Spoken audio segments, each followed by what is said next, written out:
Pontiac Yard, December 20th, 2023. We find Grand Trunk Western GP38-2, number 4906, with train L513 in tow. It's a Wednesday, so that means it's going down the Lake Orion branch. We arrive in Auburn Hills to find L513 working Bulliard Lumber, a lumber transload facility. They were picking up one empty car. I don't believe they dropped off any loads, but they were definitely done quick. Soon enough, they were heading on the Lake Orion branch and heading north toward Ferris Processing with 4 empty scrap guns. 4906 is definitely a unique site, as it's been several years since a Grand Trunk painted GP38 has found itself on the Holly subdivision. The Lake Orion branch has never been the Lake Orion branch the entire time. Originally the Grand Trunk Western Cass City subdivision, the Lake Orion branch became the Lake Orion branch under Canadian National. The Lake Orion branch was designed to serve the large GM factory near Lake Orion. When General Motors stopped using rail service into the Orion facility in 2007, the line was only kept alive by the circus train, which ceased operations in 2017. The tracks ended up being cut next to Collier Road and Ferris Processing, where this train happens to be going.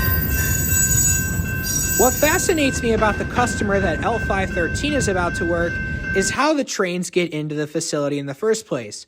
Trains go in engines first. That's partially because the line is cut about a mile north, and also there are no runaround tracks nearby. In fact, Ferris has its own runaround track inside its own property. 513 was inside Ferris's limits for no more than about 20 minutes when it came back out. It is definitely a very efficient operation on the Lake Orion branch, as all of this happened within an hour. Then I landed the shot I've been waiting for years. A Grand Trunk painted engine going over this crossing, the Walton Boulevard crossing in Auburn Hills.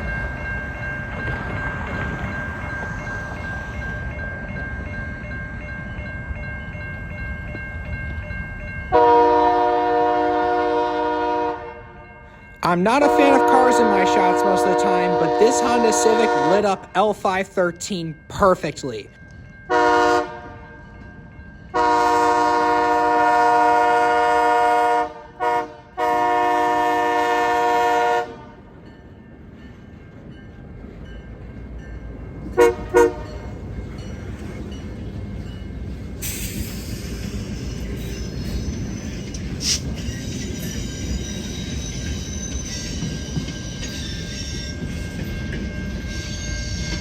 After dinner, some miscommunication ended us over at Watkins Lake Road, where L508 took us by surprise, racing into Pontiac, and for some reason, with no intermodal. 508 tonight being led by a pair of SD70 M-2s.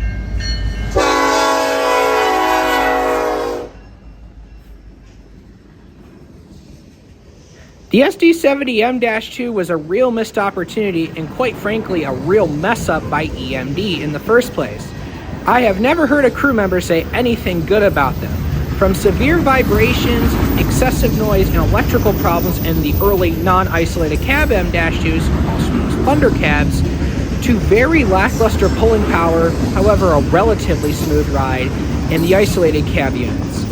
As mentioned earlier, 508 does not have the normal intermodal cut on the rear. However, it has a sizable chunk of manifest, including lots and lots of auto racks.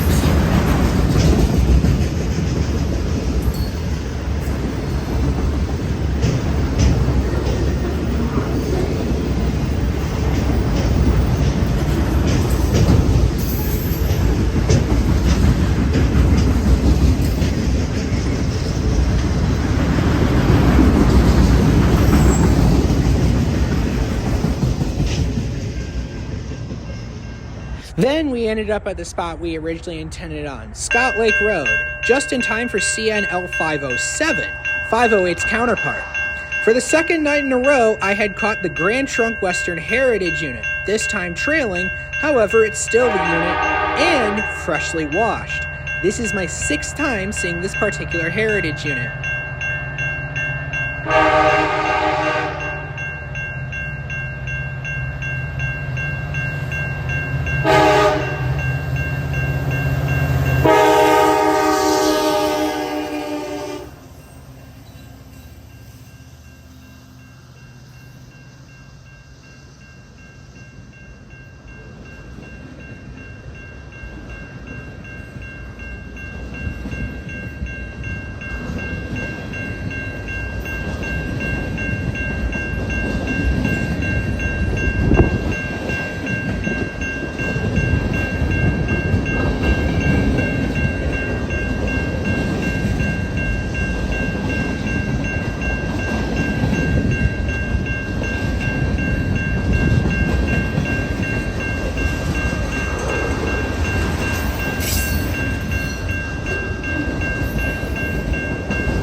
It was around this point when I smelled the unmistakable smell of locked up handbrakes.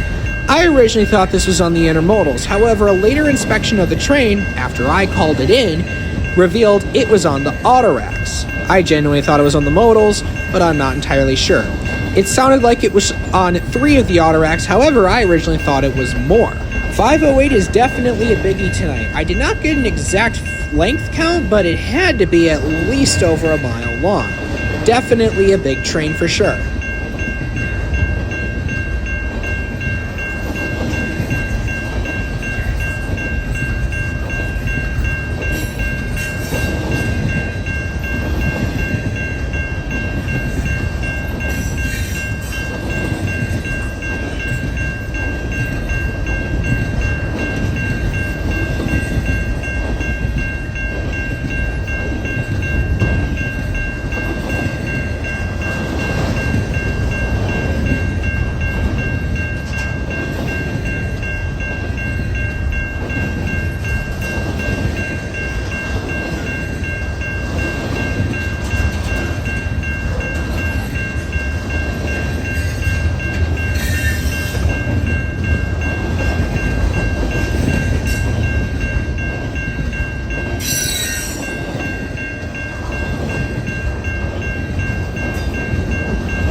Our final stop is in Pontiac, watching Amtrak's final stop.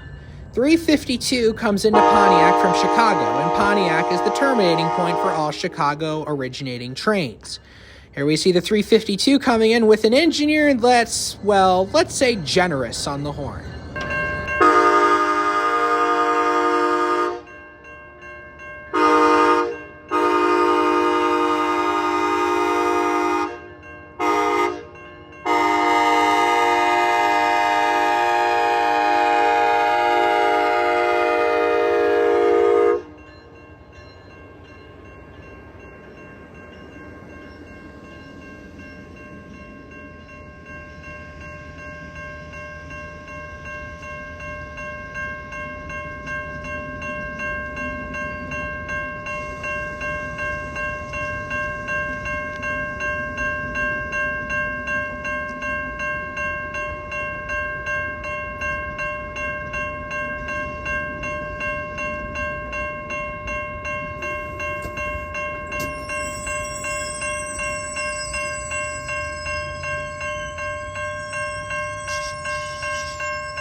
After all the passengers were unloaded, 352 made its reversal into one of the house tracks for the night.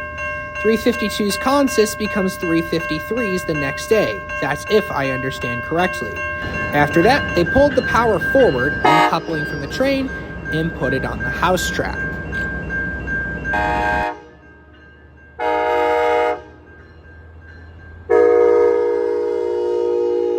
If you enjoyed this video, please make sure to like, comment, and subscribe. And we'll see y'all in the next one. In Pontiac, Michigan, this is Michigan Rail Fan Films, signing off.